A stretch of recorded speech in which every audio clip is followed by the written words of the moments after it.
Hello and welcome to Fully Charged. My name's Robert Llewellyn. This is a series about the future of energy and transport, electric cars, all kinds of cool stuff like this. And today I've just come along to see this normal town, just another town in Dubai, in the United Arab Emirates. And I don't know, it's very nice. It's very quiet, as you can tell. Not a lot of traffic. In fact, none. In fact, it's amazing. This is the sustainable city.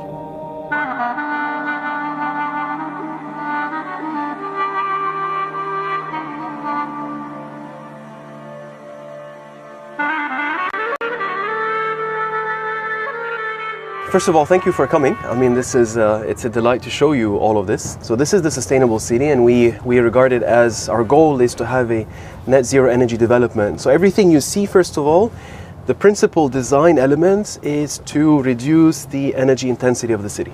And so if you notice as we drive through those streets, the orientation of the villas, these villas, they benefit from the shade. We decided to design and to orient all the villas towards the north. So all these villas are north orienting, which means they get a lot of shade and we avoid the sun. Right. And that is so important in this part of the world because otherwise your air conditioning cost is going to go up through the roof, and that's not good for carbon and carbon emissions. Yeah. We also have UV reflective paint, which means you deflect a lot of sunlight and you reduce the thermal heat gain. Right. The windows also have tremendous thermal values, and the roof as well. It's such an attractive place to live. I mean, we're now going past these beautiful ponds. Yeah, these are the water features. Right. This is actually grey water, and this comes out of our wash basin. This is water from the showers and the washing machine, and we actually treat it. We separate the water which enters the city into two streams. So we have black water and grey water. Right. So what you just saw is the grey water that is treated, and we treat it here in-site or on-site in the community. And you will see that in a bit. And then we pump it up through that stream, and we have these storage ponds. And all along this farm, we're now driving through the farm, which runs the length of the city. Yeah. We tap into the grey water system to irrigate the landscape. And we also use the grey water to keep these pads, if you can see those streaks, those streak marks, those pads, we keep them moist with treated grey water, and those are pads that we utilize to cool the biodomes. Right. So they actually provide fresh air into the biodomes, and we're going to enter one of those and see what's inside. Wow. And then this is the thing that I first saw when I arrived, is that all the car park space is shaded with solar panels, which is so sensible. Yeah, well, 2 points. First of all the cars are assembled. So we wanted to keep the cars away from the clusters, which means when we drove through a cluster, it is completely car-free. Right. That's amazing for kids. I've seen lots of kids playing around. Yeah. This is their space. The entire cluster is their space. So we have all the cars in one location and under a roof panel. And so we have in the city, we actually have 10 megawatt peak installed. Let me put that into perspective. Wow. That's 40,000 panels, PV panels. So far we've installed 26,000. And of those 10 megawatt, 3 megawatt come from the parking areas. Wow. So that's a lot of electricity. Yes. So we can produce 10 megawatt hour of electrical energy, solar energy per day. Wow. And this feeds into the grid. Yeah. This feeds into the grid because we are grid connected. And then we tap from the grid, we take it back to supply energy in different sections of the city. Right.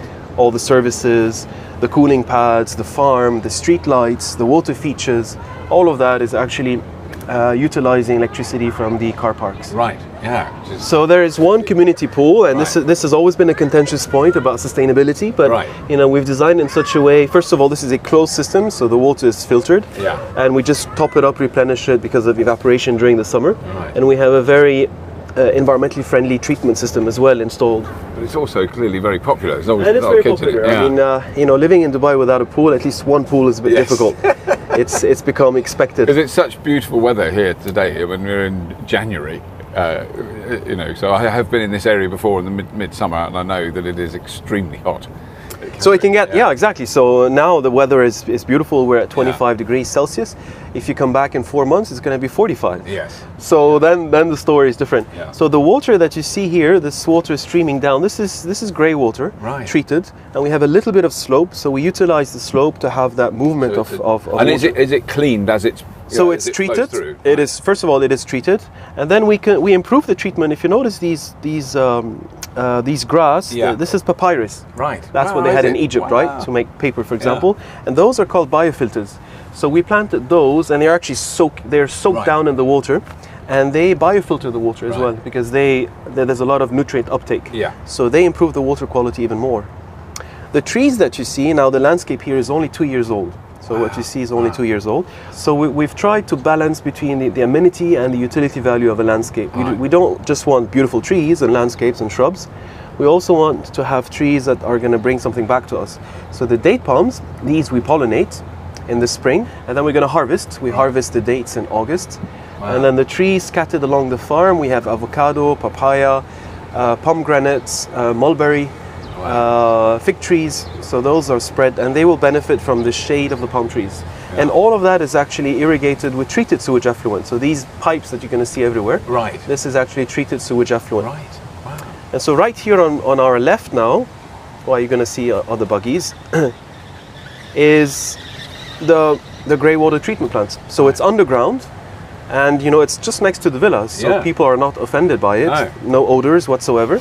That's the water that we treat. Lovely plants. I can't smell anything else. Yeah. That's the water that we treat, and then we store it in the lake, and then we pump it up, and then it trickles down again, and we tap from the lake for irrigation purposes. Right. We have recycling stations spread Everywhere, throughout yeah. the city. So we have a ratio. We actually have 9 of these for every 90 villas. So this is the farming that we try to have for the cooler climate. So Right. for about 6 months of the year, we can grow food outside. And this is actually managed by the community, by residents. Right. And some of that furniture that you see scattered, these benches, the picnic tables, Yeah. and this giant Yes, table the or giant chair, yeah. this is made of construction waste. This Right. is all construction waste from phase 1. Wood pallets and and the plant boxes and everything like that. Oh, exactly, great, that's and the brilliant. planters. So this area is really at the entrance of the city, and as part of the master plan, this is the mixed-use area, which is open to the public. And so here we have 15,000 square meters of space, of rental space, and this is only for rent. Right. And the idea behind it is that this is going to generate rental revenue, and a portion of the rental revenue is going to pay all the service fees and the maintenance fees in the city. So we have promised all the residents in the community that they will pay 0 service fees and 0 maintenance fees. Wow. Hang on a minute. Let me get my head around that. So you move into the city, Yeah. whether you're a tenant or a homeowner, a villa owner. So you can buy one of the You can villas buy, outright. this is called freehold in Right, Dubai. So right, you yeah. you can buy property or you can rent, Yeah. right? In both options, in both cases, you will not incur service fees or maintenance fees. It's 0. Wow. So when you look at concierge service or sweeping the streets or sweeping the panels, or we actually dry clean the panels, the solar panels, all the landscaping, the water features, the grey water treatment, the security outside, the mosque, etc. All of that is provided for free. I mean, Right. for free meaning it is offset by revenues that come from this plaza. And this is related to ensuring that there is also economic sustainability and social sustainability. It is not only about the energy features and the water features. The economic dimension also has to make sense. And I mean, has the general sort of public response to what you've done here been? Well, it's been tremendous. I mean, it's been tremendous. Some people there was a lot of skepticism, right? If we go back 4 or 5 years when the planning started, most people kind of just brushed us aside. Right. Even bankers, and I mean, there was little interest. We did draw attention, but I don't think many people believed in this concept and the design. That was post-financial crisis, global financial crisis. Things have really picked up, and now when you demonstrate what we've done so far in phase 1, I think it's becoming more and more obvious that this is doable. Yeah. And it is not more expensive, apples Right, to apples, 'cause that was- oranges that to was what I oranges. was gonna ask So that, this is yeah. a myth, and when you design sustainably from the start, it's Yeah. not an afterthought. No. An afterthought is expensive, but when you plan it right from the beginning, and you also capture the latest technology or the latest features from the market, then it's not more expensive. Right. Right. And we've demonstrated that. Right. All the way down to social sustainability and economic sustainability. We've brought down, just to talk about carbon, on average in the world, each one of us, from UK to Dubai to Lebanon to Australia, we emit on average 7 metric tons of carbon dioxide per person per year. Here, we did our estimates because we're doing a greenhouse gas inventory of the city, and we are at approximately 3.1 metric tons per person per year. Right.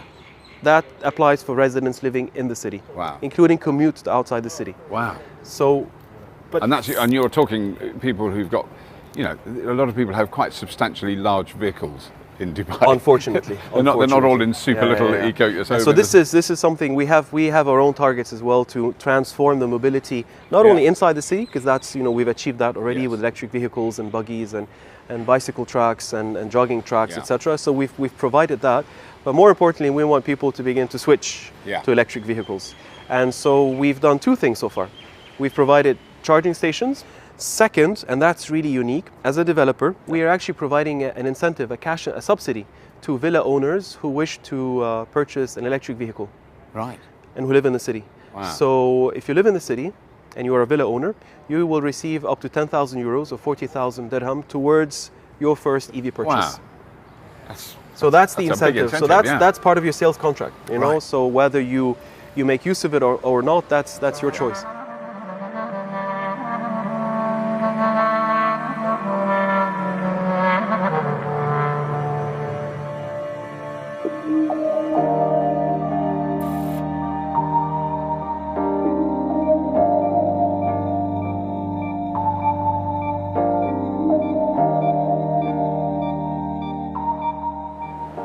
This is amazing.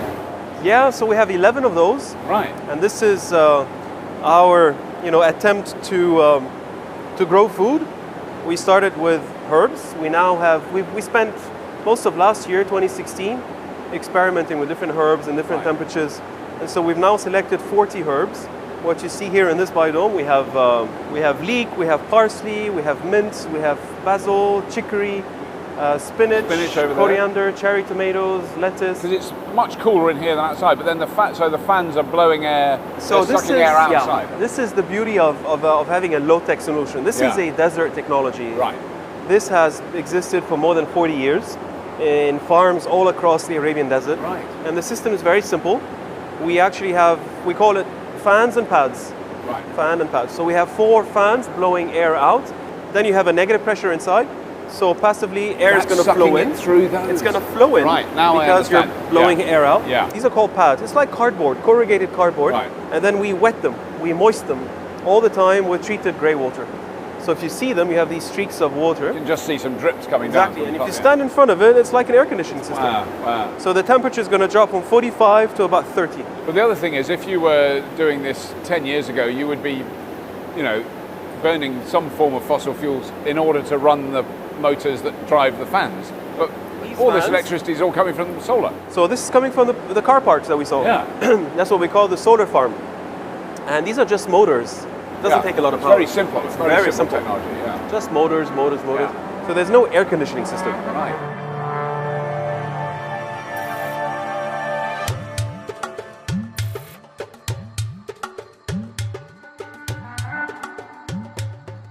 I think that's my argument really for the British property development sector, that I want to watch this, is pull your finger out, guys, because there's a huge amount of this technology could be used in the UK. It's not all everywhere. sunshine. I mean, every country has its opportunities. Yeah. I mean, there are things you can do in the UK that we cannot do in Dubai, and vice versa. So, but it is about, you know, being future ready. That's what we say. We want to be future ready, meaning the climate is changing, things are getting more difficult. Yeah.